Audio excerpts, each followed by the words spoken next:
동지가 뭐 어떤 의미냐. 동지를 영어로 했을 때 제일 유명한 날입니다. 동지를 영어로, 아니, 동지를 직역이 아니지만 동지를 영어로 하면 뭔지 아십니까? 크리스마스. 크리스마스. 동지는 부활이라는 뜻입니다. 부활, 새로운 시작. 한 해의 기운이 새로 시작된다. 그래서 주역에서는 지레복개라 해가지고 땅속에 있는 어떤 양기가 솟아나오기 시작한다. 그게 동지입니다. 동지. 하지와 동지가 있는데 동지가 하지보다 중요한 일은 생명이 첫 시작되고 잉태되는 거. 모든 것이 시작입니다. 그때 태어나는 사람, 깨달은 자를 크라이스트라고 하죠. 지저스라는 사람 깨달아서 우리 지저스 크라이스트라 하죠. 예수는 사람 이름입니다. 이름이기도 하고 성이기도 하고요. 그때 당시는 뭐 지금처럼 고적 제도가 정확하지 않았으니까. 크리스트는 석가모니는 사람 이름입니다. 붓다는 깨달았다는 사람이고, 그게 석가모니와 붓다를 헷갈리시면 안 돼요. 석가모니, 붓다 석가모니, 깨달은 자 석가모니란 뜻입니다. 그러니까 붓다 가섭이라는 겁니다. 깨달은 자 가섭. 그와 똑같은 겁니다. 이거는 고유 대명사입니다. 크리스트는. 크리스마스가 뭐냐면 동지를 말하는 겁니다. 동지. 왜 동지냐? 한 해가 새로 시작되기 때문에 왜 산타클로스가 그래서 선물을 갖다 주죠. 동지에. 그래서 빨간 옷을 입고 갖다 줍니다. 왜 빨간 옷을 입고 하냐? 척사, 벽사, 악한 것을 쫓아내기 위해서. 그래서 새로 시작하니까 부정타지 말라고. 왜 동지에 팥죽을 먹느냐? 붉은 팥죽을 먹는 이유다. 그런 거고. 아니면 동지에는 뭔가 새로운 음식들, 그런 나라마다 다른 나라와 민족마다 다 비유한 게 있습니다. 반갑습니다. 나라와 민족마다 다 비슷한 습관들이 있습니다. 그래서 명리학을 볼 때는 원래 잘 모르는 분들이 많은데 1월 1일 날 보려고 하잖아요. 원래 진짜 명리학 잘 보는 사람들은 벌써 상담 다 끝났어요. 제가 어제 아래 다 했지만 대부분 중요한 분들은 동지 전에 다 봅니다. 왜냐하면 그게 제대로 아는 사람이에요. 내년 계획을 1월 1일에 시작하는 게 아니고요. 동지부터 시작을 해야 되기 때문에 이미 동지 전에 보통 11월 달부터 내년 그 다음에 상담을 해가지고 이제 내가 어떻게 움직여야 되느냐, 어떻게 하느냐를 하거든요. 그 계획을 하거든요. 그래서 제 주변에 좀 중요한 고객들은 이틀 전에 목요일 날 거의 다 끝냈습니다. 여러분들보다 빠르죠. 누가 내년 신수 언제 봐야 돼? 신수는 뭘 11월 달에 봐야죠. 뭐 내년 신수는 내년에 봐요. 동지는 바로 그런 겁니다. 명리학적으로, 그러니까 우주 기운적으로 우리에게는 세 가지가 있습니다. 세 가지. 동지, 설, 입춘. 하늘과 땅의 에너지가 움직이기 시작하는 그 첫 시점이, 스타트하는 시점이 동지입니다. 동지가 12월 21일 내지 22일. 그래서 제가 전에 몇 년 동안은 계속 동지에는 한국이 없었어요. 동지 딱 기점으로 해가지고 대만에 들어가 있다가 동지 끝나고 뭐 설 정도 딱 되면 다시 들어왔거든요. 뭐 그때는 다 이유가 있어서 그랬는데 지금도 요즘에 동지 때는 제가 방송 때문에 안 나오고 동지 앞전에 좀 갔다 왔고요. 저는 제가 그냥 놀러 가는 것도 있지만 제가 놀러 갈 때 제가 쓰는 김운동갑을 써서 특정한 방위로 갑니다. 그냥 그 정도는 알려드릴 수 있으니까 뭐 저 정도 되면 그래서 뭐 그렇게 많이 움직이거든요.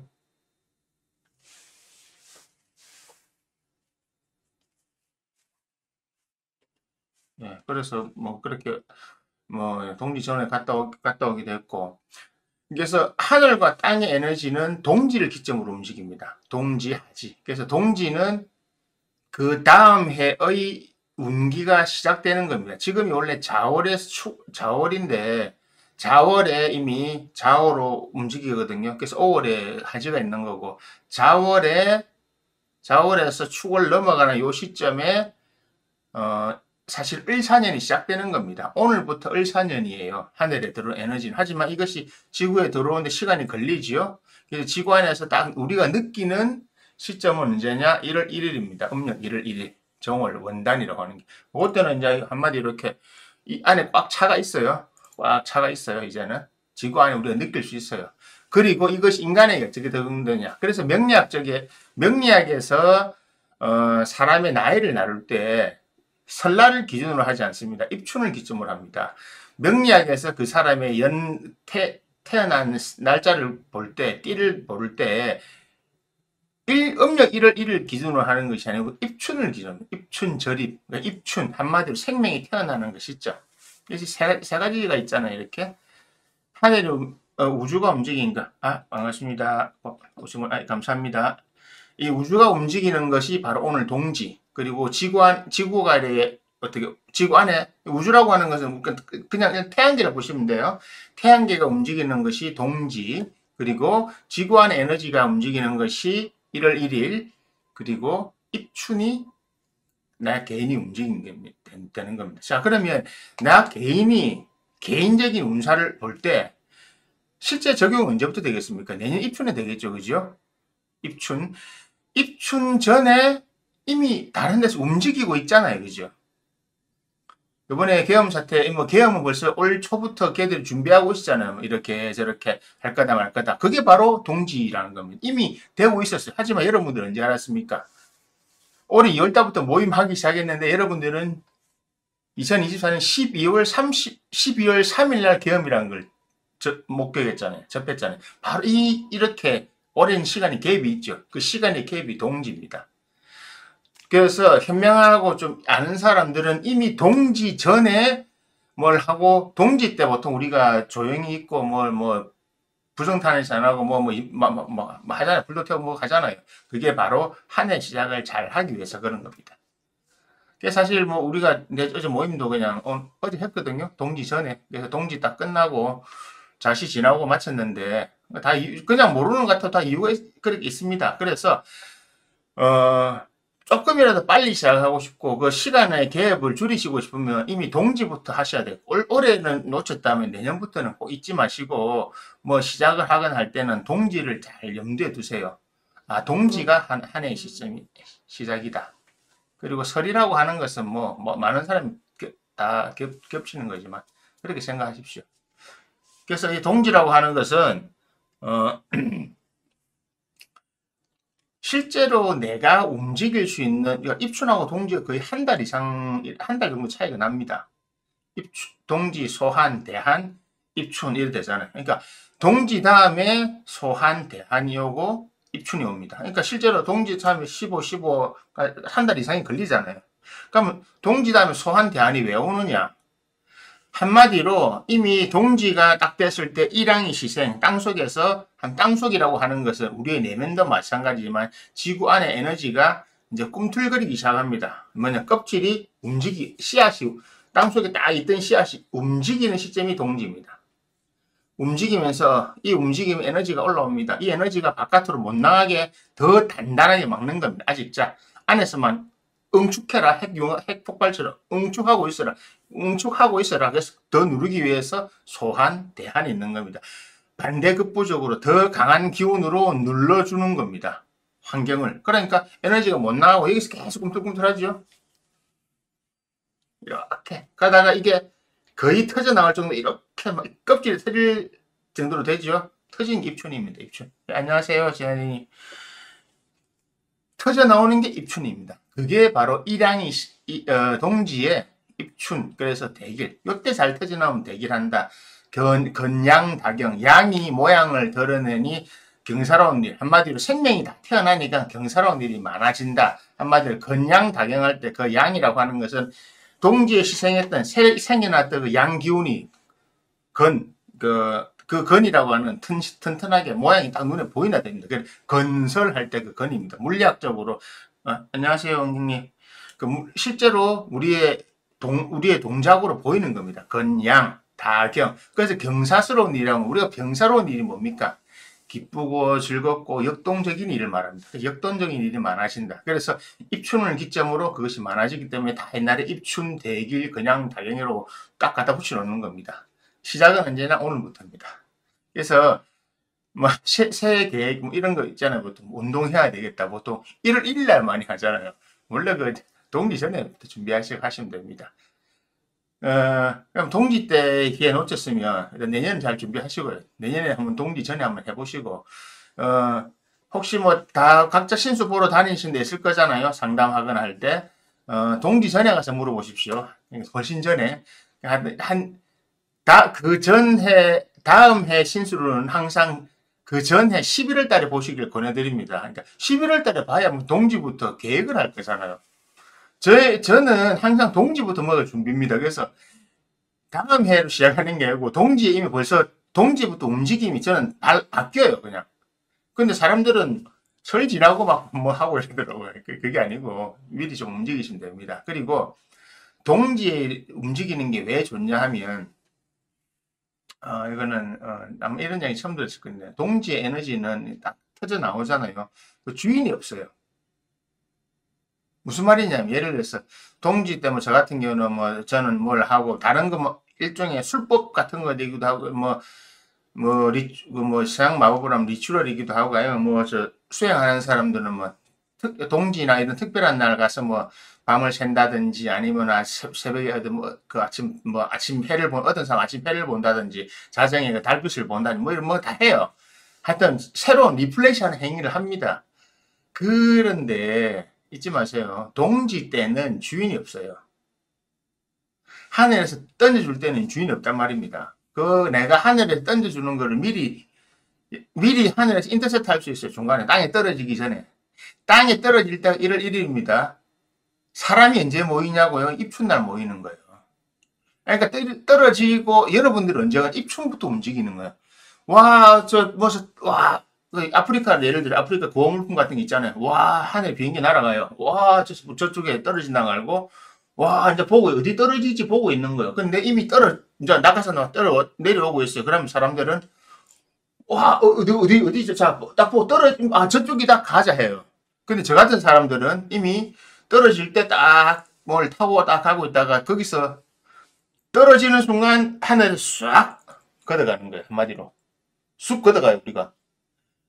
다는 못 걷어가니까 우리도 양이 있으니까. 그럼 떨어지는 거는 이미 그 지점에 가서 대비하고 있는 사람들이 좋은 건 다 주고 가요. 제일 늦게 움직이는 사람들이 대부분의 사람들입니다. 역사는 항상 그래요. 남이 하는 걸 따라하는 사람들은 항상 늦어요. 떨어지고 나면 그때 쫓아가잖아요. 왜? 확실하게 보일 때 하겠다. 그러니까 성공 못하지. 우리는 이미 떨어지는 점에 가가지고 비행기에서 떨어뜨릴 때 그 확 하늘에서부터 쓸어버리는데 그 다음 떨어지는 건 땅에 있는 이미 거기 가 있던 사람들이 쫙 왜? 정보를 알고 있으니까. 근데 그 정보 미리 알려줘요. 하지만 사람들은 혹시나 야일 수도 있잖아. 확실할 때 가자. 언제 갑니까? 다 떨어지고 나면 그 지점 보고 그 어디 떨어졌다 하대 저기 어디 어느 동네 인산동이 떨어졌다. 그럼 인산동 그때 가는 겁니다. 그게 90%의 사람들입니다. 떨어지기 전에 죽는 사람들이 보통 0.3%에 해당하는 사람들이죠. 그리고 나머지 한 2.7%와 한 이 정도 되는 사람들은 떨어지고 나면 그때 다 가져가요. 자, 나머지 우리 인류 중에 90% 넘는 사람들이 다 그때 쫓아가거든요. 그래서 먹을 게 없는 거예요. 오늘 이야기 주제하고 같지만 왜 사람들이 노력을 하는데 성공을 못 하느냐? 당연히 다른 사람 다 채갔으니까. 다 가져갔으니까 없죠. 왜 동지 움직이를 하냐? 바로 그런 것 때문에 그렇습니다. 하늘에서 내려주는 기운은 그때는 사실 하늘은 내려줄 때 기운을 던져줄 때 그러니까 지구상에 던져줄 때 무작위로 던져주는 거예요. 크리스마스에 산타클로스가 선물 어떻게 나눠줍니까? 우는 아이 안 주고 착한 아이 준다 하잖아요. 왜? 준비된 사람에게, 마음이 준비된 사람에게 준다고 하잖아요. 그 말은 뭐냐 하면 그냥 사실 무작위로 뿌려주는 겁니다. 산타클로스가 어디다 챙깁니까? 그냥 다니면서 막 뿌리잖아요. 집집마다. 고맙습니다. 추운데 커피 한잔 마실게 나중에. 고맙습니다.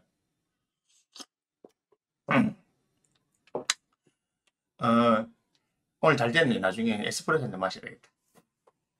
예, 고맙습니다. 그래가지고 이런 동지 때부터 사람들이 움직이기 시작하는데, 자, 이게 우리가 나라도 마찬가지예요. 지금 보세요. 트럼프가 내년 1월 20일에 취임하잖아요. 선거 끝난 지 한 50일 됐잖아요. 이 50일 동안 정영진도 이번에 갔다 왔더만은 정의선도 갔다 오고. 자, 보세요. 전 세계 모든 정재계 하여튼 모든 사람들이 이제 트럼프의 마고로브 그 리조트, 팜비치에 있는 리조트 방문하려고 줄을 서가 있잖아요. 근데 그것도 누구 다 그 초대 받아야 돼요. 정영진은 요번에 트럼프 아들내미 그 큰아들하고 친분이 있어가 요번에 갔다 왔잖아요. 그래서 자랑하잖아요. 한 15분 정도 긴밀한 대화를 트럼프와 직접 나눴다. 내용 공개할 수 없다. 내용 당연히 공개 못하지. 그 내용 공개하는 순간 진 나가린데. 얼마 전에 손정이 왔다 갔지요. 손정이 요번에 저는 재밌게 봤어요.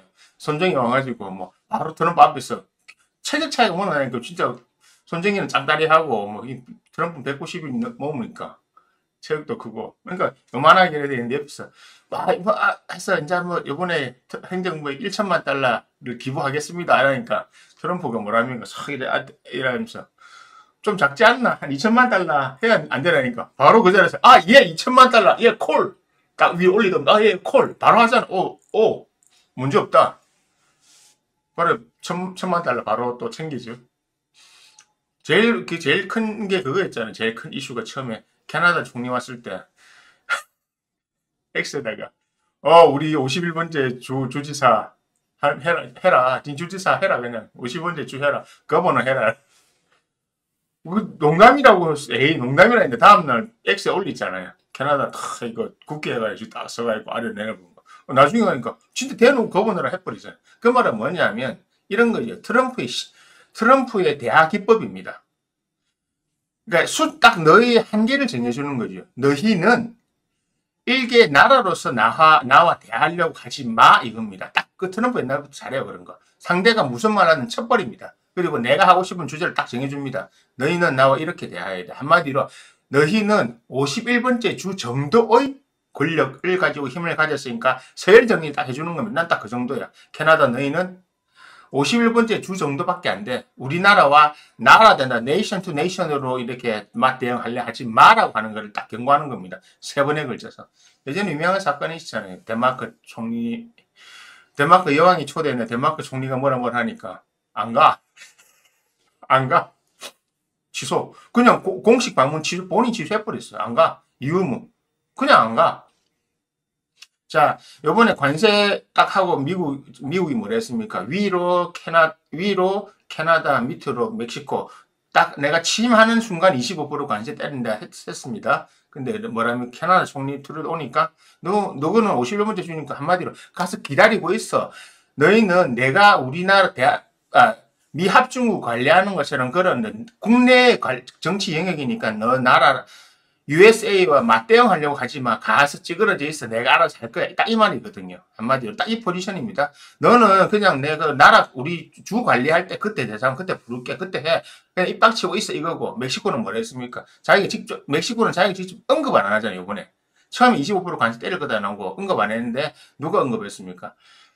차로 임명한 누구지? 그 백인 전형적인 백인 아이처럼 생긴 사람. 그 열 많은 백인 아이씨가 딱 그랬잖아요. 멕시코 카르텔을 트럼프 행정부가 들어오는 순간 너희들은 우리가 테러 단체로 정의할 거다. 그래서 테러 단체 정의해가지고 우리가 알아서 정리할 거다. 멕시코 정부와 협의 이런 것도 없어요. 너희는 미국은 그렇거든. 미국의 위해를 가한 테러 단체는 자기들이 합법적으로 그냥 들어가서 자기들이 작전합니다. 만약 그쪽에서 동의 안 해주면 그런 거 안 없어요. 멕시코는 뭐 그냥 바로 내려가면 되는데. 시카리오 영화 보면 나오잖아요. CIA들이 가가지고 바로 해버리고. 왜냐면 시카리오 그 영화 뭐 보신 분들은 알겠지만 나오잖아요. 멕시코 경찰들이 다 한통속이야. 그래서 중간에 멕시코 경찰들이 호위하고 가다가 앞뒤에서 그 호위를 틀고 공격하잖아요. CIA를. 다 제압해버리지. 뭐 믿을 놈이 없어요. 실제로. 그래서 그냥 쓸어버린 게 맞습니다. 중국 보고는 뭐라니까 관세 25%가 징징거려 60%도 때릴 수 있다. 왜 그러냐면 이런 거잖아요. 이런 거 이렇게 쉽게 말하면 이런 사람들이 있거든요. 60% 관세 때려가지고 중국이 수입할 물량이 물가가 올라가면 미국에 있는 서민들이 경제가 어렵지 않냐. 물가가 올라가는데 트럼프가 가지고 있는 보관이 뭡니까? 그래? 월급 올려줄게. 누구 월급? 우리 관세 들어오니까 그거를 풀어줄게. 너 그냥 물가 안 올라가게 해줄게. 너가 월급을 주든지 쿠폰을 발행하든지. 예, 안녕하세요, 이정님. 그래 하겠다 이거잖아요. 간단한 겁니다. 해결책 간단합니다. 아주 간단합니다. 경제학적으로. 네. 내 임기 5년 동안은 다 할 수 있다거든요. 이게 바로 지금의 모습입니다. 자, 그래서 왜 이 설명을 길게 했냐. 트럼프 행정부는 내년 1월 20일 취임 이후에 첫 시작을 합니다. 근데 이벤트 다 해놨죠. 첫 명령이 뭐라고요? 불법 이민자 추방 400만 명. 몇백 조 듣는다 하잖아요. 근데 그 몇백 조 드는데 모두 다 돌려보내겠다. 비행기 타든 차를 다 돌려보내겠다. 그리고 그 비용은 각 나라에 청구 다 한다. 불법 이민자 보면 나라에 청구한다. 예를 들어서 온두라스에 가서 한 10만 명 보냈다. 비용이 7억 달러 들었다. 또 안 줘? 그럼 관세 너 관세. 오케이. 하여튼 7억 달러 우리는 받아내면 그만 끝. 그게 지금의 미국입니다. 이렇게 행정명령 때리는 것이 명리학적으로 뭐냐 하면 1월 1일에 하는 겁니다. 지금 취임 이후에 지금 말하라고 해서 사람들 왔다 갔다 하는 거 있잖아요. 요게 대통령 선거 끝나고 지금 요 시기가 동지부터 설의 단계입니다. 자, 동지부터 설날 전까지 엄청나게 많은 일이 있잖아요. 이 계획을 할 수 있기 때문에 한 해의 시작은 동지로 하는 것이 맞습니다. 왜냐하면 이번 동지는 놓쳤으면 다음 동지 하시면 돼요. 내일부터라도 하시면 되는데, 근데 그 준비를 하고 생각을 해야 되잖아요. 저 같은 사람은 이미 다음 해를 항상 준비하고 이미 그러니까 마치고 준비하고 있거든요.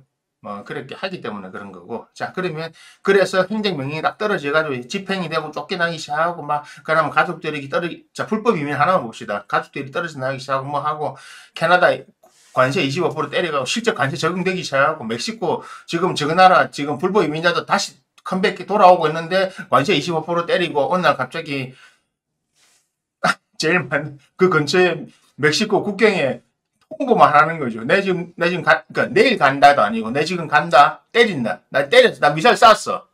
벌써 전화 받고 있는 중에 미사일 떨어지고, 헬리콥터 내려오고. 그게 바로 입춘에 일어나는 일입니다. 사람이 하는 거. 실제 우리 눈에 보이는 거죠. 자, 여러분 어떻게 살고 싶으세요? 내가 어떻게 준비를 해서 남들보다 조금 앞서고 싶으시잖아요. 그래서 한 해의 계획을 미리미리 준비하시라고요. 한 해의 계획 시작은 언제다? 동지니까. 동지는 12월 21일 아니면 22일입니다. 자, 그러니까 언제 해야 된다? 이미 11월 11일부터 한 해의 계획을 시작해야 된다는 거죠. 명리를 보시는 분들은, 자미도시를 보시는 분도 마찬가지고, 아니면 1년 신수를 보시고 싶으신 분들은 이때 움직이시라는 거예요. 움직여가지고, 내년에는 이렇게 하고, 올해는 이렇게 정리해야 되겠다. 12월 달에 정리하는 건 정리하는 거고, 내년 계획은 따로 투트랙으로 해야죠. 이렇게.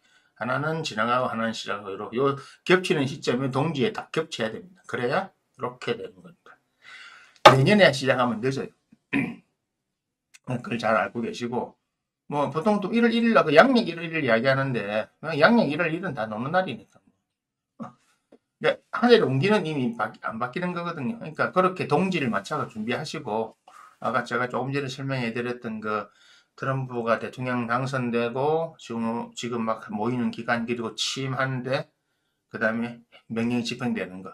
대통령 당선되는 게 동지, 취임하는 게 음력 1월 1일 설날, 그 다음에 행정명령 집행돼서 사람들이 가족이 째지는 사람도 있을 거고, 그냥 버스에 타고 멕시코 국경을 넘어가는 사람도 있고, 비행기 타고 넘어가는 사람도 있을 거고, 군대를 왜 동원한다냐? 경찰은 그 도시의 치안 업무를 담당하고 있어야 되잖아요. 트럼프가 군대를 동원한다는 건 마찬가지입니다. 이거는 국가적인 재난 상황이다. 400만 명에 있는 불법 이민자들을 돌려보내는 것은 국가적인 상황이기 때문에 주정부에서 간섭하지 말라고 하는 것을 보여주는 겁니다. 유나이티드 스테이츠 오브 아메리카인데 너희 주보다 이 일은 국가적인 재앙 상황이기 때문에 프레지던트인 내가 운행하는 거였어. 그래서 주 방위군뿐만 아니고 군을 동원해서 하겠다는 거예요. 군대 동원해가지고 총 딱 들고 비행기 타 가서 보내버리고 착착착착. 그다음에 얼마 갔어? 청구서 보내. 그렇게 하는 겁니다. 그때 경찰은 할 필요가 없죠. 경찰은 또 그냥 그 동네에 더 관리하고 있어야 되잖아요. 그래서 하는 겁니다. 그게 합법적이고 그게 더 효율적이기 때문에 그렇습니다. 그리고 그래야 총 들고 버스 타세요. 해야 말 잘 들을 거 아닙니까? 그래야 돌려보낼 수 있어요.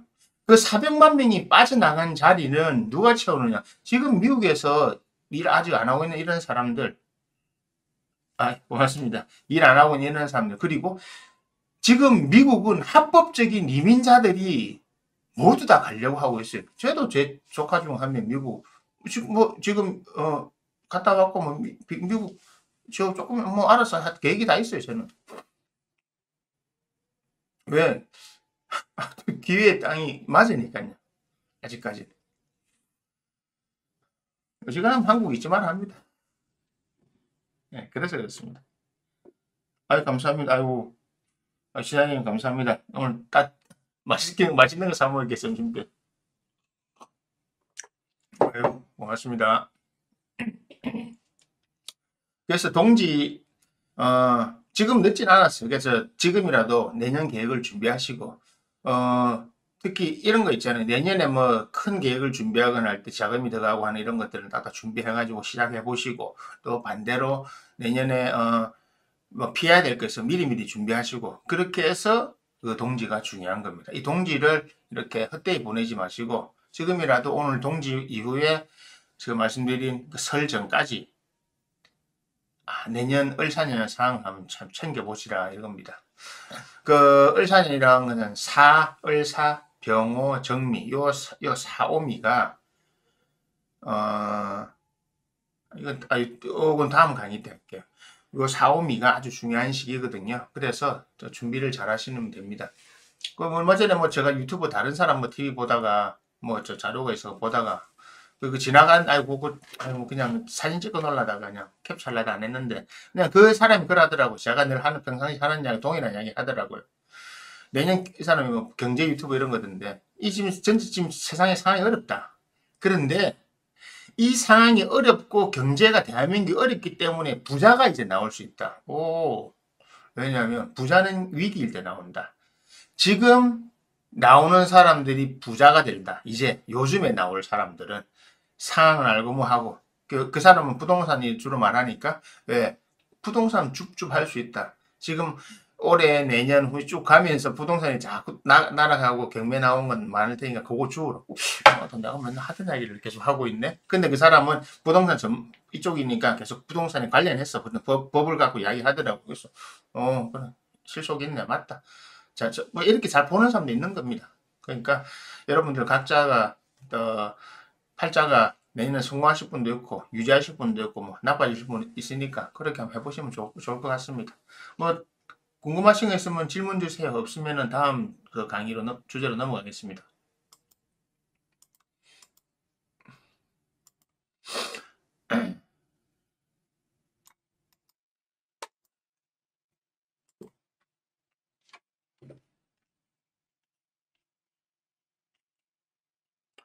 조명을 켜니까 늘 이야기하지만 눈물이 자주 납니다.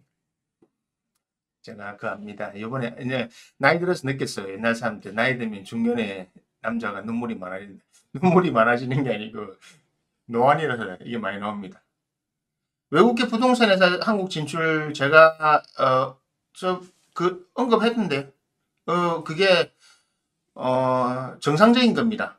예. 이 채널에서 언급했나 딜구제 채널에서 언급했는가 그게 한국 진출 이미 그 사람들은 언제부터 계획을 하고 있었냐면 제가 부산에서 외국계 부동산 회사가 한국 진출한다고 그거 들었던 게 2020년인가 21년 그럴 겁니다. 부산 센텀에 들어온다고 그랬었어요. 그리고 중국 부동산 회사가 한국에 해운대에 들어온다고 한 게 그게 코로나 전이었거든요. 제가 일을 좀 잠깐 해준 게 있어가지고 그랬는데 그거는 당연한 겁니다. 왜냐하면 그것이 외국계 부동산 회사가 들어오고 그리고 우리나라에 있는 금융업들이 이제 금산방지법을 폐지시키고 금융이 산업을 가질 수 있다. 금산분리법을 폐지시키고 이제 이렇게 되면 뭐냐면 월세 시장 때문에 그래. 월세 시장. 외국계 부동산 회사는 이제 대한민국의 전세가 이상한 방식으로 없어졌잖아요. 없어지고 있잖아요. 그리고 지금 30대 밑에 20대들은 빌라에 살고 싶어 하지 않습니다. 예. 여러분들의 아들, 딸들은 빌라에 살고 싶어 하지 않습니다. 왜냐면 여러분들이 아파트에서 키웠잖아요.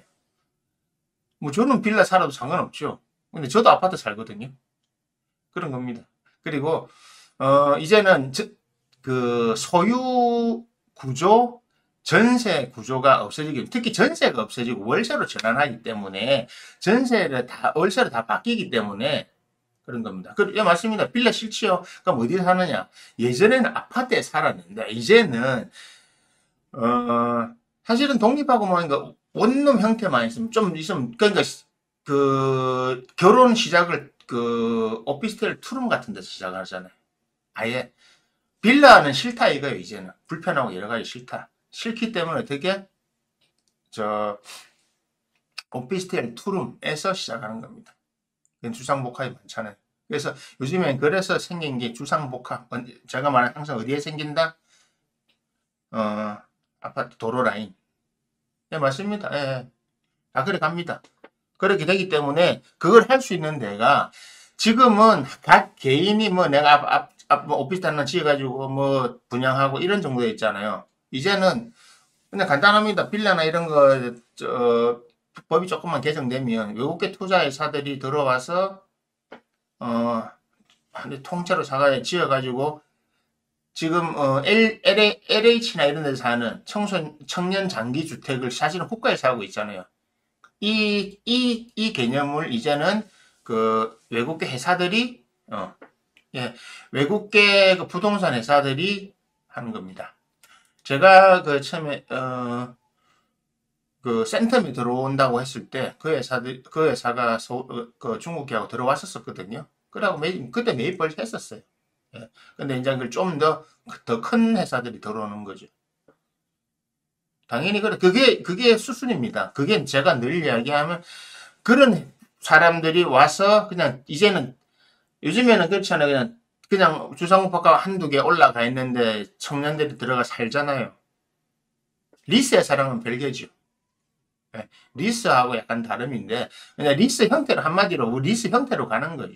리스가 임대잖아요. 임대 형태로 가는 거 맞습니다. 근데 이제 모양은 이제 우리나라 법이 있기 때문에 그 조금 바꿔갈 겁니다. 예.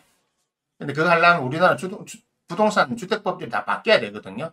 그거 바뀌는 건 시간이 좀 걸릴 거니까 그 법의 한도 안에서 다른 방식으로 합니다. 근데 한마디로 이젠 대규모 투자로 대규모 타운처럼 쭉 해가지고 하는 거죠. 한마디로 지금 한 개인이 막 아파트를 이거 지어가지고 하잖아요. 이런데 주상복합 그걸 하는 게 아니고 예를 들어서 만약에 제가 회사입니다. 부동산 회사입니다. 그러면 내 파트들을 둬가지고 부산에 한 100개 사라 이라는 거예요. 예를 들어서. 그러니까 뭐 아시아들 사립동에 한 10개 사고 뭐 10개 사고 다 사라는 거예요. 그래서 사가지고 전체 관리 월세 받고 하는 거를 우리 회사에서 다 하는 겁니다. 그러다가 좀 되면 특정 단지 같은데 빌라나 이런 데 통째로 나오면 사가지고 지금 어떻게 합니까? 지금은 거기를 아파트만 지으니까 건설회사들이 어떤 식으로 합니까? 사가지고 뭐 조합을 만들어서 이런 식으로 하잖아요. 그거 안 하고 그럼 복잡하니까 안 하고 그냥 아예 그 조합원들은 돈 받고 뭐 이런 거 하는 게 복잡하게 아니에요. 조합 구성하는 게 아니고 그냥 돈 주고 내보내고 한마디로 돈을 더 주고 내가 돈 딱 들고 다 내보내 싹 다 내보내고 싹 다 뽑고 새로 딱 짓고 거기다 월세로 다 돌려. 왜?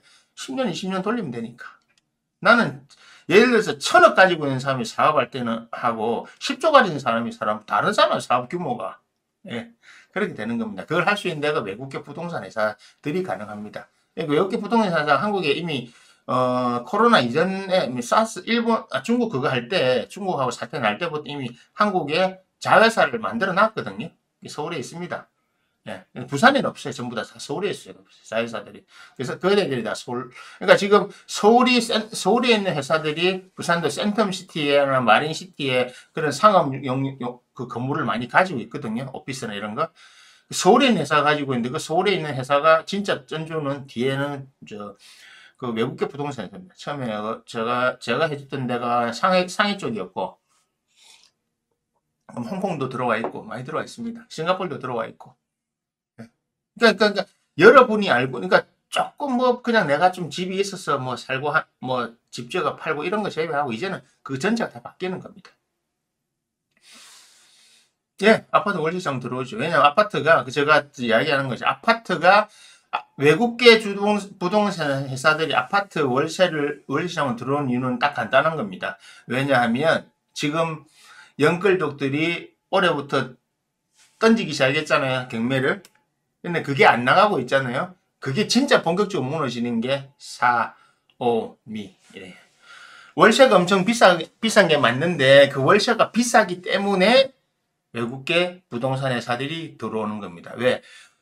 미국처럼 비싸진 않지만 이제는 월세 수입으로 가는 거예요. 그러니까 모든 것들은 내가 그러니까 자본주의가 제가 바뀐다고 했잖아요. 그게 바로 이런 겁니다. 전세 제도라고 하는 것은 우리나라에만 있었던 건데 그거는 원래 뭐 만주와 기원이라고 하는데 뭐 하여튼 제가 그 다음번에 설명을 해드릴게요.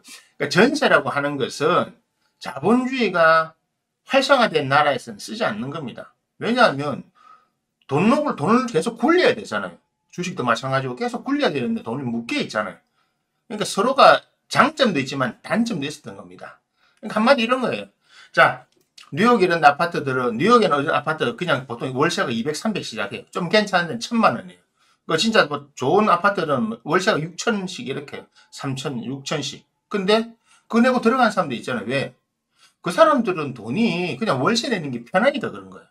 지금 부산도 그렇게 돼 있어요. 요건 저도 지금 뭐 반도보라는 없는데 요거 효성 이런 데는 가면 월세 100, 150 나와 있어요. 원래 그게 몇십억, 뭐 2, 30억짜리 근데 그냥 보증금 1억이나 1억 5천, 아니면 보증금 5천에 막 그냥 월세 180 이래야 되는데 그거 나오면 금방 나가요. 180, 200대 있어도. 왜냐하면 이제는 장사하는 사람들 현금 돌리는 게 편해요. 돈 묶어 놓는 것보다. 그러니까 생각이 바뀌었어요. 자본주의 구조가 바뀌었어요. 그게 이미 구조가 바뀌고 있고 그래 돌아가고 있는 거예요.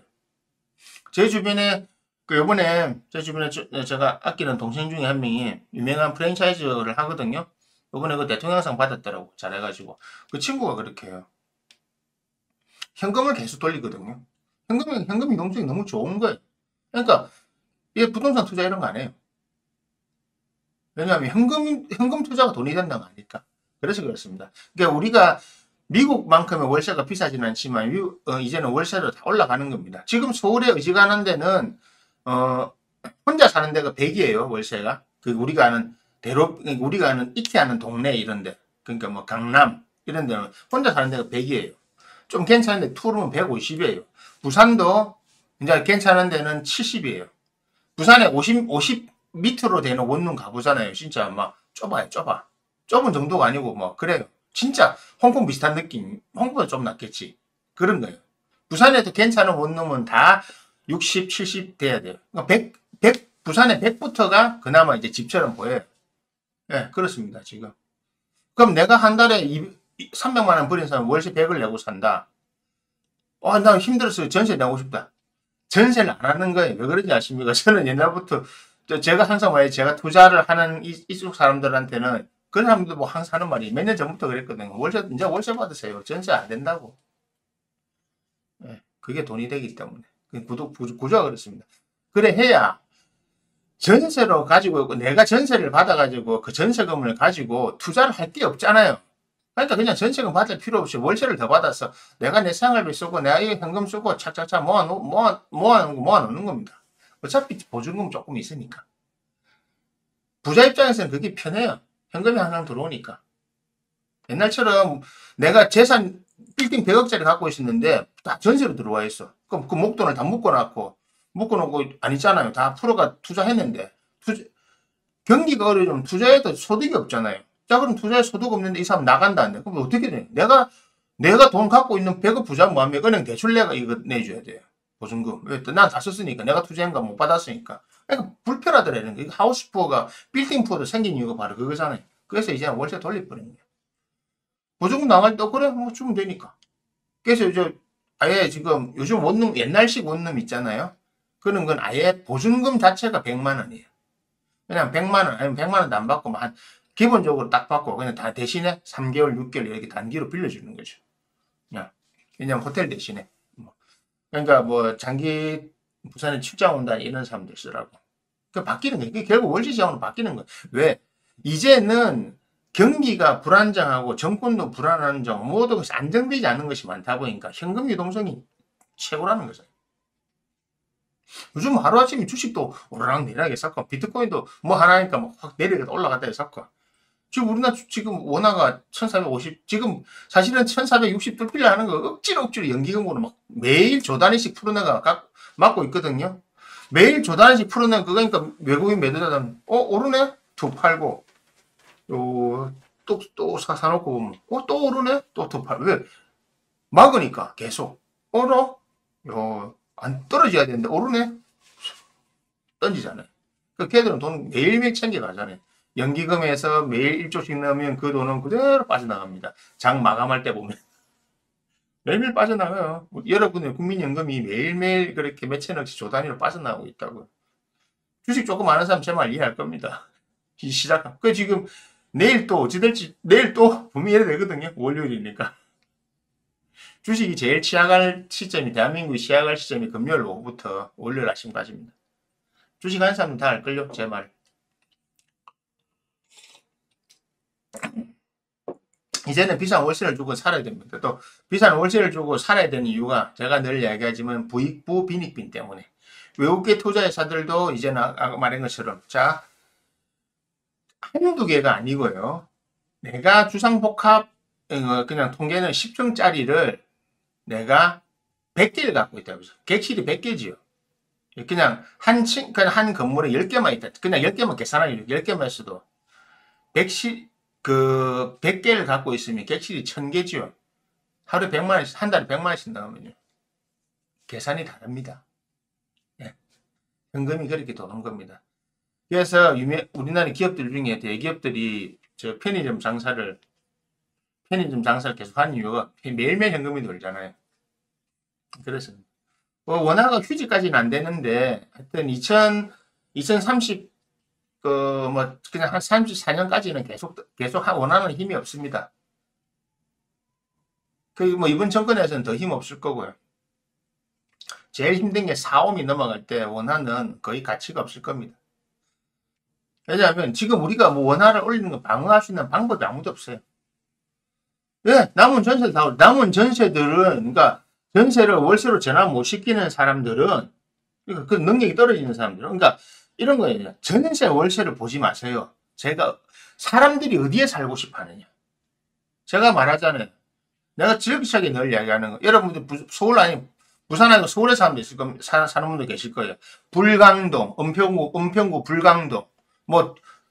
서울의 한남동이라도 이쪽 한남동, 저쪽 한남동. 지금 쪽방촌들 많이 있는 그런 한남동. 아니면 신림동, 봉천 어디에 관악구, 서울대 입구 이런데 쭉 안에 산골짜기 올라가는 그런데. 서대문구 뒤에 이런 거.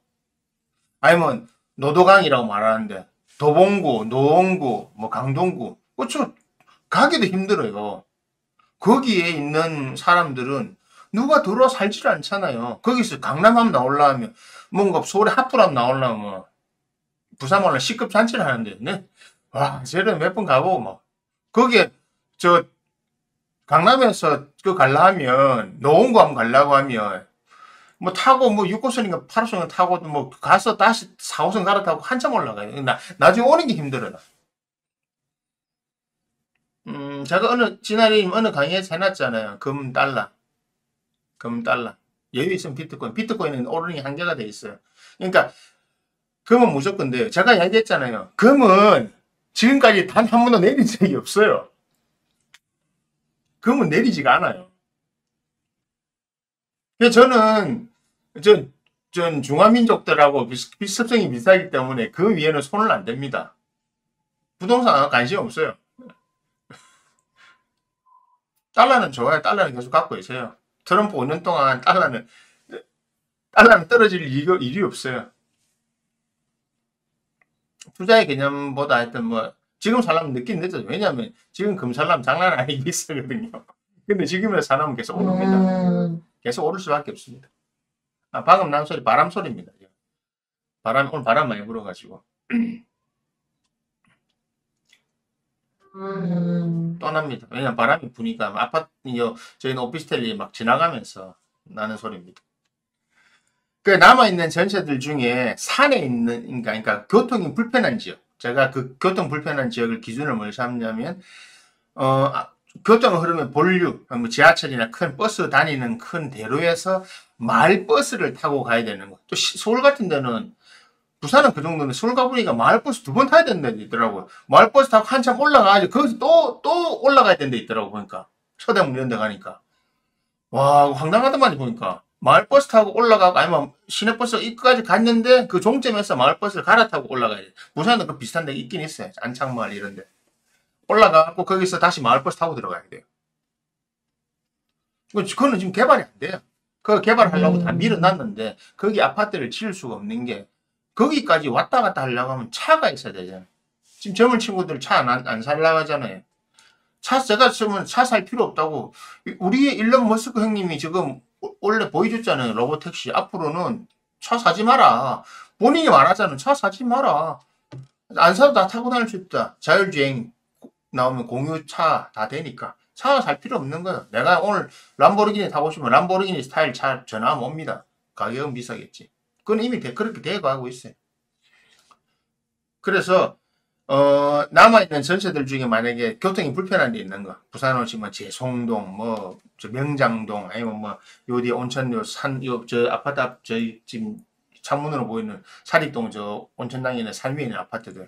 거기는 지금 다 지어놓은 게 뭐 어중간한 평수들이고, 20몇 평에서 30몇 평짜리. 그러니까 4인 가족 기준 항상 잡잖아요. 지금 대한민국은 4인 가족 기준을 잡은 게 한 80년대 이후부터 계속 오거든요. 근데 문제는 앞으로 4인 가족이 안 되잖아요. 결혼해봐야 3인 가족인데. 요즘 이제 자식 둘이 누가 낳습니까? 못 낳습니다. 결혼도 지금 제대로 못하는 거 자식 어떻게 2명 낳습니까? 그래서 그런 쪽의 가게들은, 전세들은 월세로 전환을 할 수밖에 없고 월세 전환이 돼야 돼요. 그 월세 전환조차 안 하면 그들이 유지가 안 되기 때문에 그렇습니다. 네. 그러니까 가격도 오르고 월세로 다 바뀝니다. 네, 맞습니다. 예. 그래서 이 정치 상황이란 그만큼 무섭다는 겁니다. 그래서 계엄령이 끝나고 우리는 지금도 보세요. 사실은 계엄령 끝나고 뭐 해결된 거 탄핵하니까 와 했는데 보세요 지금 6명 동의도 안 될 판대로. 그래도 하필 탄핵에 대놓고 그 재판관 한 명이 정영식이라고 대놓고 성렬이 편드는 애. 그것도 지금 하잖아요. 지금 뭐 재판 안 해, 뭐 개기겠다. 한마디로 부산말로 개기겠다 하고 있잖아요. 예. 그게 바로 무서운 겁니다. 그래서 정치 제도가 무서운 겁니다. 정치 안정이 무서운 거고. 이번에 트럼프와 미국이 화가 난 이유가 뭐냐면, 자, 미국이 지금, 보세요. 미국은 트럼프, 그 민주당 정권이 끝나고 공화당 정권으로 넘어가고, 바이든이 내려오고 트럼프가 올라가고 이 시점에 축제 기간이라고요. 지금 트럼프는, 왜냐면 이제 전 세계가 나를 경배하라 딱 이렇게 하고 있는데, 전화도 없고, 연락도 없고, 딱 정보 들어보니까, 대한민국에서 윤석열이 뭐 이상한 거 하고 계엄을 하려고 준비하고 있는 것 같아요. 정보 딱 알았고, 그래서 미국 대사관에서 움직이는 거 보고, 외교장관은 전화하고 다 때렸더만, 전화 다 씹어보고. 그래서 미국 대사가 어디 전화했습니까? 이 김어준한테 전화한 거죠. 전화해가지고, 야, 너 간단다. 빨리 도망가라. 그 발표 30분 전에 전화 받았다 하잖아요. 미국 대사관이란 말 안 했어요. 대한민국의 대사관을 두고 있는 우방국에서부터 연락을 받았다고 했죠. 그 말이죠. 대한민국에서 대한민국의 대사관을 두고 있는 우방국이 몇 개 있지요. 미국도 있고, 영국도 있고, 독일도 있고, 프랑스도 있고, 캐나다도 있고. 자, 뭐 캐나다 뭐가 아무 상관없고, 독일은 뭐 그런 거 모르고, 프랑스 우리하고 상관없잖아요. 영국 상관없고, 뭐 호주도 있고 다 있어요. 어디에? 대놓고 미국이란 겁니다. 그냥 그 정도 말합니다. 그리고 브렛 셔먼이라는 미국 하원이 또 같은 시기에 발표했잖아요. 그거 찾아보시면 잘 나와요. 그 사람이 발언 내용 중에 그것도 한국에 있는 MBC 그 라디오 프로하고 직접 통화해갖고 말한 거잖아요. 직접 전화해가 통화했어요. 통화해가 말했잖아요. 그 내용을 유시민이 잘 해석해놨거든요. 그러니까 이 말은 뭐냐면 간단하게 얘기 드릴게요. 지금 미국은 정권이 교체되고 트럼프 입장에서는 한마디 흠나면 안 되고 잘 가고 있는데 대한민국 성렬이가 분명히 경고 들어간 하지 말라고 경고 넣었는데도 해버렸잖아요. 해가지고 엉망 만들었잖아요. 자, 그래서 한마디로 지금 축제장에 찬물을 끼얹어 버렸잖아요. 왜? 민주주의 데모크라시를 다 이게 해놨는데 지금 러시아하고도 지금 이거 대충 소강 상태 들어갔고 이스라엘도 알아서 하잖아요. 하마스 안 하고 뭐 하마스 안 때리고 뭐 헤즈볼라 오라 대체 뭐 휴전 그래 알았어 휴전 일단 휴전 왜? 트럼프 눈치 봐야 되니까 다 하고 이란도 지금 아무 말 안 하고 있고 전 세계 아무 말 안 하고 멕시코 조용하고 다 조용한데 갑자기 중국도 아니고 대한민국에서 대형을 뻥 때려가지고 이 지금 이런 상황에서 OECD 국가에 밤에 특수부대가 헬기 타고 내려오고 뭐 유리창 깨고 들어가고 무슨 뭐 2만원 저격 라이플까지 들고 들어오고 뭐 탱크 대비하고 있었고 제일 중요한 건 미국 대사가 전화했는데 전화 다시 못 보고 전화 콜백 해야 되잖아요. 아무도 안 했잖아. 미국이 뭡니까? 열받는 거지. 새끼들이요. 딱 그거예요. 새끼들이요. 딱 이거예요 지금. 트럼프 입장에서는 사실은 이 일 나기 전에 바이든한테 이것도 해야 되지만 어떤 사적인 경로를 뭘 해서 트럼프한테 반드시 이게는 룰이에요. 이게 바로 정치를 잘하는 거고 이게 로비를 잘하는 거예요. 트럼프한테 미리 해야 돼요. 형님 이 상황이 이래서 계엄을 해야 될 것 같습니다. 혹시 뭐 뒤에 어떻게 이거 통보가 아니고 알려드려야 돼요. 통보는 미국 입장에서는 좀 불경한 말이에요. 미국 입장에서 전화를 드려서 사실을 고하고 그 다음에 해. 그래서 하지마 이러면 안 해야 돼요. 옛날에 박정희 어떻게 했어요? 박정희가 김대중 죽이려고 납치해가지고 해내탄 바다까지 갔는데 미국에서 바로 전화 왔잖아요. 죽이지 마. 너 가만 안 둬 이러니까 박정희 전화 몇 번 씹다가 살려주래 살려준 거 아닙니까? 전두환이 그래서 찍혔잖아요. 미국한테. 그거 했다가 얼마나 찍혔어요. 그래서 미국은 전두환하고 아예 이거 했잖아. 아예 사람 취급 안 했잖아요. 성렬이가 지금 장 난 거예요. 지금 미국 잘 나가고 있는 이 분위기에 참으로 오지게 뛰어냈잖아요. 그러니까 한마디로 그림을 조져놨잖아요. 한마디로. 예, 그런 겁니다. 그러니까 뭐 계엄령 별로 문제 없대도 다른 나라에서 볼 때는 아직 우리나라는 계엄이 끝나지 않았어요. 왜? 계엄령 이후에 탄핵이 나는데 그게 최장 내년 4월까지 가야 되잖아요. 그래서 아직 계엄이 안 끝난 겁니다. 외국이 볼 때는. 그런데 이 혼란의 와중에 내년 1월 20일에 트럼프 취임하는데 우리가 누가 갈 겁니까? 한덕수가 갈 겁니까? 취임식에? 누굴 보낼 겁니까? 성렬이는 못 가. 직무 정지돼서 못 가요. 성렬이는 이제 대학 파트너가 아니에요. 직무가 정지돼서. 그럼 누가 가면 권한대행이 가야 되는데 한덕수 지금 하는 거로 봐서 저것도 다 탄핵시켜버리면 누가 갈 건데? 급이 됩니까? 지금 시진핑부터 거기에는 이번 트럼프 취임식 때는요 전 세계의 지도자들이 자리가 없더라도 무조건 가려고 하는 겁니다. 지금 시진핑도 가는 판에 지금. 근데 거기에 급이 됩니까? 예?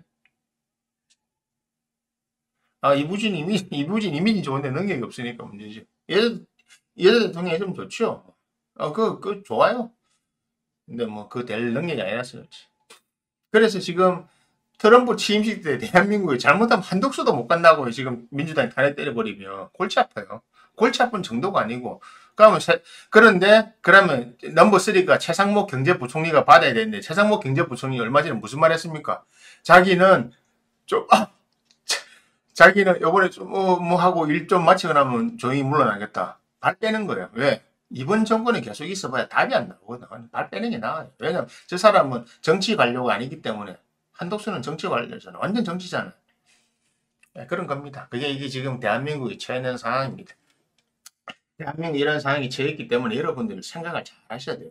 진짜 생각을 잘 하지 않으면 어느 순간 부지불식간에 가는 겁니다. 여자 대통령이 나오면 좋겠다. 왜냐하면 남자들이 능력 없는 사람이 워낙 많았으니까. 그러니까 이부지는 제가 맥락 이야기할 때 한번 했을걸요. 삼성은 3대를 못 간다. 옛날에 저희 선생님 하신 이야기입니다. 직접 그 당사자한테 했던 겁니다. 삼성이 이병철 회장한테 직접 했던 이야기입니다.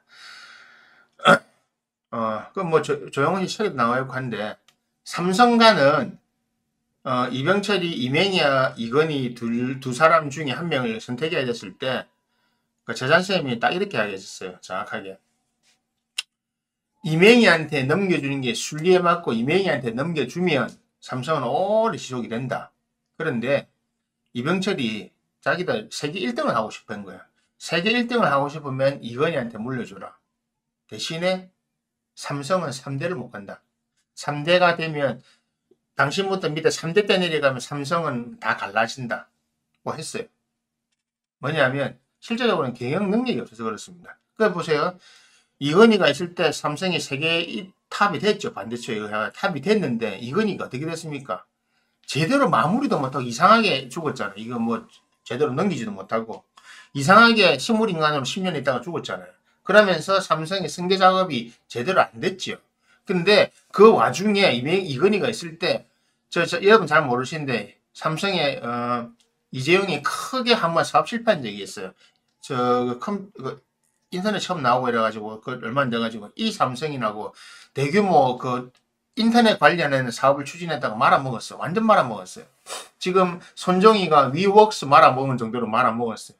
그래가지고 이재용이가 뭐 그 다음에 이재용 고난사가 많잖아요. 그러다가 뭐 삼성 뭐 불법 중에 기타 등등 막 정권에 이렇게 해가지고 아직도 재판 받고 있는 중이잖아요. 깜빡 녹았다 하고. 그러다가 이부지는 알짜배기 받아갔죠. 신라하고 받아갔는데 이게 또 뭐 경제 안 좋고 지 이혼한 소송하고 어쩌저쩌 하고 그래가지고 어떻게 됐습니까 이부진? 뭐 지금 이부진도 지금 면세점 사업 철수하고 면세점 사업 안 되면서부터 사실은 크게 뭐 돈을 버는 게 없어요. 그러니까 셋째 이서진은 그 원래 패션 공부했잖아요. 영국에 학교 나와가지고 패션 공부했는데 그러다가 이제 패션 하고 있잖아요. 8세컨즈가 8초 한마디로 빨리 입고 뭐 그 8세컨즈가 딱 보고 마음에 드는 고르는데 8초 안에 고를 수 있다 뭐 그런 컨셉이거든요. 들어가서 딱 보면 한마디로 8초 안에 당신의 옷을 고를 수 있다. 딱 들어가서 보면 당신의 마음에 드는 옷이 있다. 우리 매장에 오면 당신의 마음에 드는 옷이 있다. 이래가 컨셉을 만든 건데 개뿔 가보면 자라가 더 많아요. 좀 유행 타거나 좀 특이한 거 입으려면 자라는 H&M 망하죠. 무난하게 그냥 하나 뭐 배를 유행 생각 안 하고 무난하게 적당한 가격대 가면 유니클로 가잖아. 이미 사람들이 다 움직여요. 그렇게 이 세계로 다 움직여요. 에이세컨즈나 뭐 밑에 갭스 이런 갭이 옛날에 그런 지금은 역할을 하고 있는데 갭도 지금 잘 안 가잖아요. 갭 망고 이런 거 여자들은 망고 뭐 이런 데 안 가잖아요. 지금 밑에 애들이 다 제대로 하는 게 없습니다. 이 경영 능력이 다 없어요. 그래서 나중에 이거 삼성 쪼개질 거거든요. 세계로. 그러니까 한마디로 이게 유지가 안 됩니다. 그러니까 삼성이라고 하는 게 이제 계속 내려가는 겁니다. 이렇게. 현대는 잘 올라가요. 현대는 정의선 회장이 정말 엄청나게 뛰어난 회장이에요. 실력 좋아요. 전 세계에서 알아주잖아요. 하고 얘는 법적 리스크 아무도 없잖아요. 정의선은. 정치지간에 제일 꼴통은 이제 정몽 한 번씩 꼴통 나오는데 전만 없었는데 진나린이 이민싱어하게 아이고 진작에 나가셨으면 좋았을 건데 안 그러면 그러니까 뭐 저도 안 나가고 있거든요. 한국에 있는데 뭐 저는 그냥 대신에 사업이나 이런 걸 외국적으로 다 합니다. 예. 저희가 하는 동생하고 하는 회사의 주력 사업은 다 외국하고 하는 겁니다. 그래서 저는 출장을 중국에 가고 동생은 항상 영국 뭐 외국에 다 가거든요. 뭐 앞전에도 지금 영국 갔다 왔어요. 계속 동생이 저는 중국 가 있었고 동생은 영국 가 있었고 둘 다 회사에 둘 다 외국 나가 있다고 들어왔어요. 그렇게 하시면 돼요. 이미 뭐 요즘은 국적이 중요한 게 아니고 뭐 국적이 대한민국 여건 괜찮아요. 좋아요. 그러니까 뭐 사업만 그래 하시면 될 겁니다. 메모리 가전 금융보험은 하나 알고 계세요. 보험은 이제는 안 됩니다. 자, 보험 중에 제일 큰 게 뭡니까? 자동차 보험이죠. 생명보험. 자, 생명보험 구조가 이제 앞으로 바뀝니다. 왜냐하면 사람의 수명이 늘어났으니까. 옛날부터 받는 그 보험금 가지고 해결하기 어려워요. 오래 사니까. 그리고 자동차 보험. 이 자동차 보험이, 자동차 산업이 다음 세대에 제가 늘 말하는 경제 구조를 흔드는 근간입니다. 근간. 뭐냐? 자, 이제는 내가 차를 소유하고 내가 운전을 하지 않는단 말입니다. 이게 뭡니까? 자율주행 시스템을 가게 되면 자동차 운전보험이 필요가 없어요. 내가 운전을 안 하는데요. 그러니까 여러분이 지금 가면 대인대차 이런 게 안 된다, 의미가 없다니까요. 그리고 지금 이제 이걸 정확하게 선택을 해야 되는데, 이제는 자율주행 시스템에서 사람이 무단횡단하다 바치잖아요. 이거는 무조건 100% 그 사람 과실이 되고, 이제는 그 사람이 여기에 물려줘야 되는 쪽으로 법이 개정이 돼야 됩니다. 한마디로 이제는 사람 위주의 보험이 아니게 되는 겁니다. 그래서 자동차 산업 구조가 바뀌면 한마디로 드라이버가 없어진다니까요. 이제 드라이버가 필요 없다고. 지금 택시 운전도 필요가 없다고요. 내가 차를 불러서 타고 다니기 때문에. 그러니까 여러분들 이해가 아주 잘 감이 안 오시는 건데, 자동차 산업 전체가 바뀐다고. 드라이버가 없어진다고요. 드라이버가 필요 없어요. 내가 운전을 하지 않기 때문에. 그래서 자동차 생명보험도 필요 없고, 보험체계, 인슈런스, 보험체계 근간이 싹 다 바뀝니다. 그게 제가 말하는 경제체제가 바뀐다는 겁니다. 이제는 옛날처럼 가전제품을 그렇게 많이 할 필요가 없어요. 왜? 어지간하면, 빌트인 개념으로 싹 다 바뀌는 거기 때문에. 지금도 여러분들, 그 많은 기사들이, 제가 말했잖아요. 가난하게 된다고요. 예, 맞습니다.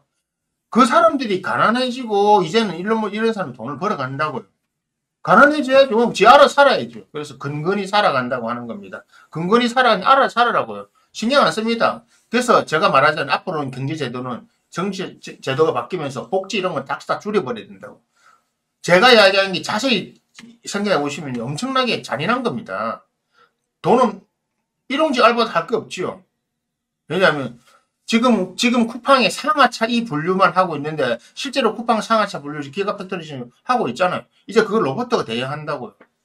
그래서 그냥 일용직 알바라도 할 수 있으면 다행이죠. 제가 얘기했죠. 앞으로는 건물을 더 안 짓는다고요. 지을 게 없어. 사람이 없는데. 저때가 출생 인구가 100만이었어요. 저희 때. 60년대. 제 때가 제일 많은 것 같아요. 저 위로, 4, 5, 6, 7, 8, 9 밑에요. 한 72년까지가, 1년까지가 거의 100만 되고 중간에 120만 되었어요. 지금 우리 조카 때는요. 조카 때, 지금 그 밑에. 지금은요. 20만, 18만씩이 내려가요. 그래서 안 됩니다. 그러니까 생각을 해보세요. 지금 30대 있는 사람들이 사회 저점 중수가 됐을 때, 그러니까 내가 사회에서 뭔가 가게를 열고 뭔가 장사를 시작하고 할 때, 지금 40대인 사람들이 한 15년, 20년 후에 내가 사회에서 아직 사회에 영향이 있을 때 회사는 그만두고 이제 뭔가 자영업을 해야 되는데, 내 물건을 사줄 손님이 거의 10분의 1 수준이죠. 5분의 1이잖아요. 뭐해가 먹고, 지금도 안 된다고 하는 판에. 근데 자기 세대는 꽉 있잖아요, 지금. 내 세대에 살아남은 사람이 지금 아직 제 세대 100만 명 태어나 아직 살아있는 사람이 80만 명이 넘단 말입니다. 죽지도 않아서 앞으로 죽지도 않아요. 생각을 무서운 정도가 아니고 이거는 진짜 무서운 겁니다. 그래서 제가 이런 걸 잘 좀 읽은 송길령 작가 같은 이런 사람들 그 책을 보면 잘 나오는 겁니다. 거기에. 송길령 작가가 앞으로 한 말 중에 순화해서 표현한 말이 있거든요. 이제 앞으로는 어떻게 살아야 됩니까? 그러니까 대다수의 사람들은요, 여러 가지 직업을 이제는 한 가지 직업은 못 가집니다. 여러 가지 직업을 가져야 됩니다. 그리고 근근히 먹고 살아야 됩니다. 라고 했습니다. 제가 항상 그 말 쓰잖아요. 제가 늘 이야기하는 거고, 부익부 빈익빈. 자, 부익부 빈익빈의 결정적인 이야기 제가 사석에서 하는 건데 하나 해드릴게요. 올 초에 일론 머스크 재산이 얼마였습니까? 공개할 때 일단 300 몇십조 이야기 나는데 일단 300조였어요. 올해 세계 최고의 부자들 했을 때 일론 머스크 1등이고 300조, 그 밑에 다 200 몇십조 쭉 있잖아요. 일론 머스크 재산 300조, 300 잡읍시다. 근데 중간에 노선 갈아타가지고 공식적으로 비공식적 합쳐가지고 한 1조 정도 투자했어요. 1조 정도 그러니까 막 여러 가지 그냥 눈에 안 보이는 거 다 해가지고 트럼프 행정부에 실제 한 거는 2천억이라는데 한 일조 정도 했다고 던졌다고 나와 있어요. 그냥 한번 이래저래 돈 다 쓰는 거야. 다 써라. 1조 투자했어요. 자, 얼마 전에 뉴스 나왔죠. 일론 머스크가 트럼프 당선 이후로 트럼프 당선되고 40일 딱 지나니까 자기 주가가 재산이 얼마나 됐습니까? 244조가 증가했어요. 그러니까 지금 이 사람 재산은 공식적으로 550억이 넘어요. 한 600억이 돼요. 자, 40일 만에 하루에 6조씩 불어났지요. 그게 지금 세상입니다.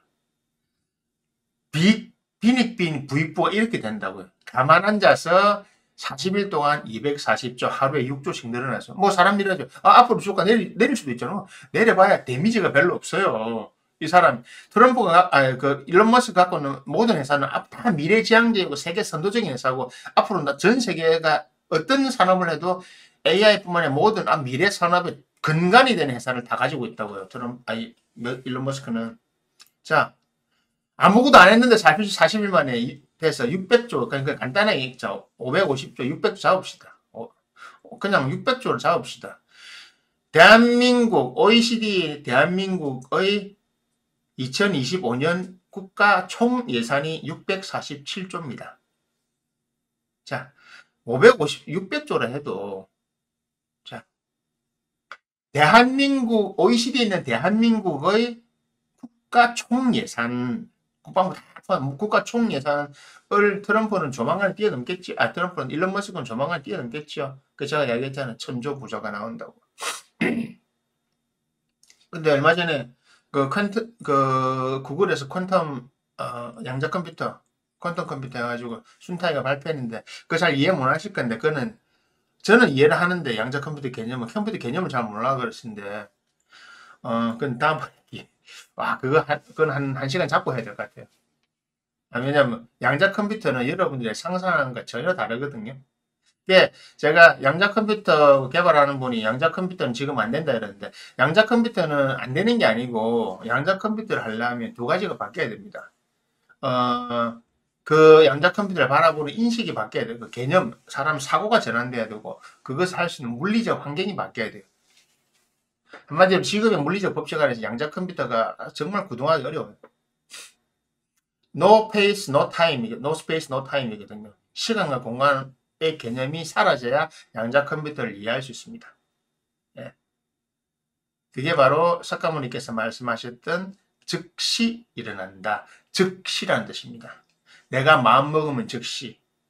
그래서 운명을 바꾸고 싶다면 왜 깨달은 자가 운명이 바뀌느냐. 즉시 마음먹은 대로 일어나는 거거든요. 양자 중첩, 퀀텀 미션 뭐더라 하여튼 양자 중첩 딱 그런 겁니다. 그거는 너무 복잡해서. 사실 저는 양자역학을 처음 나왔을 때부터 100% 이해하고 있거든요. 왜 이해하고 있냐. 간단히 말씀드릴 거예요. 슈레딩거 고양이 아시죠? 양자역학을 설명하는, 갑자기 양자역학 이야기 나오는데, 일요일이니까 해도 되잖아요. 간단하게 설명해 드릴게요. 슈레딩거 고양이라고 아실 겁니다. 그 양자역학을 설명할 텐데, 양자역학적으로 이 박스 안에 고양이는 죽어 있을 수도 있고 살아 있을 수도 있다. 그 양자역학의 가설이에요. 실제로. 그런데 이 세상에 어떤 사람이든 여러분이 다 그 박스를 열어도 고양이는 살아 있습니다. 죽어 있는 고양이는 단 한 번도 발견되지 않습니다. 이유가 뭔지 아세요? 바로 양자역학에서 말하는 마인드의 간섭. 여러분들은 죽어 있는 고양이를 보고 싶어 하는 사람이 없기 때문에 그렇습니다. 죽어 있는 고양이를 본다면 사이코겠죠. 그죠? 죽어 있는 고양이를 보려고. 죽어 있는 고양이를 보겠다고 열면 그 고양이는 죽어 있어요. 하지만 내가 살아있는 고양이를 보려고 열면 살아있어요. 그럼 안에 고양이는 살아있다는 겁니까? 죽어 있다는 겁니까? 아니요. 양자 퀀텀으로 연결되기 때문에 내가 한마디로 그 고양이는 그냥 고양이로 존재하고 있을 뿐이에요. 하지만 너는 죽어 있어라고 열면 얘는 그 순간에 열는가 동시에 죽는 거예요. 근데 그 다음에 내가 열어요. 다른 사람이 열어요. 너 살아있어라면 그 영과 동시에 죽어있던 고양이가 살아있어. 그럼 이 고양이는 죽었을까요? 살았을까요?